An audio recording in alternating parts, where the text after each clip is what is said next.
میں اس سے پہلے عرض کرتا رہا ہوں برادران اسلام، یہ چند جو سیکولر طاقتیں بیٹھی ہوئی ہیں،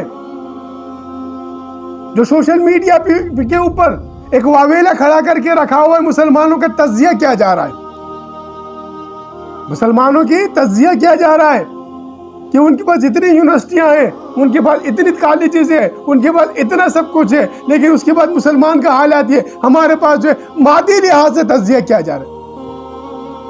اب مادی لحاظ سے تو غالب وہ ہوتا ہے جس کی قوت ہوتی ہے، پھر تو چاہیے تھا کہ ہاتھی جو ہوتا، گینڈا جو ہوتا، طاقتور جانور ہے نا، تو پھر تو چاہیے تھا کہ وہ جانور اس زمین پر جو ہے نا غالب ہوتے۔ برادران اسلام قابل غور قابل سوچ بات ہے، طاقتوں پہ اگر ہوتا، قوت پہ اگر ہوتا تو گینڈا تو سب سے بڑا مضبوط جانور ہے، ہاتھی اتنا مضبوط جانور ہے، پھر اس کو انسان مسخر کر کے لا کے کیوں چڑیا گھر کے اندر اس کے اوپر انسان سرکس کرا رہا ہے؟ شیر تو پھر خطرناک جانور ہے، پھاڑتا ہے، چیرتا ہے انسان کو، ہر چیز کو کھا جاتا ہے، پھر انسان اس کو کیوں مسخر کر کے لا رہا ہے؟ سرکس میں اس کے اوپر جناب سرکس کرا رہے ہیں، اس کے اوپر لوگ تماشا دیکھ کے ٹکٹ لے کے آتے ہیں۔ برادر اسلام قابل غور بات ہے، یہ سیکولر طاقت اسلام کو کس طرف لے کے جا رہی ہے؟ یہ سیکولر قوت اسلام کو کس طرف لے کے جا رہی ہے؟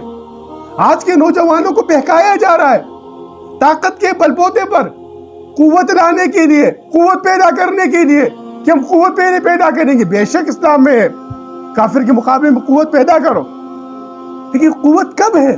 جب روحانیت آپ کے ساتھ۔ قوت تو الحمدللہ پاکستان عالم اسلام کا اور پوری دنیا کا، عالم اسلام کا پہلا اور پوری دنیا کا 7واں ایٹمی طاقت ہے، الحمدللہ اللہ کا فضل و کرم ہے۔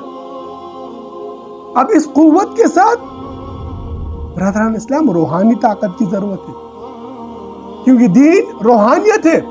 اب اس روحانی طاقت کے ذریعے اس دین کو غالب کرنے کا طریقہ ہم نے قرآن سے لینا ہے۔ تو میری دعوت ہے آپ کو، آئیے، فقیر آپ کو التجا کرتا ہے علم قلم سے، ان طاقتوں کے چکر سے نکل کر قرآن کی طرف ذرا آئیے اور دیکھیے ان طاقتوں کو ان مسخر کرنے کا قرآن نے آپ کو کیا گر سکھایا ہے۔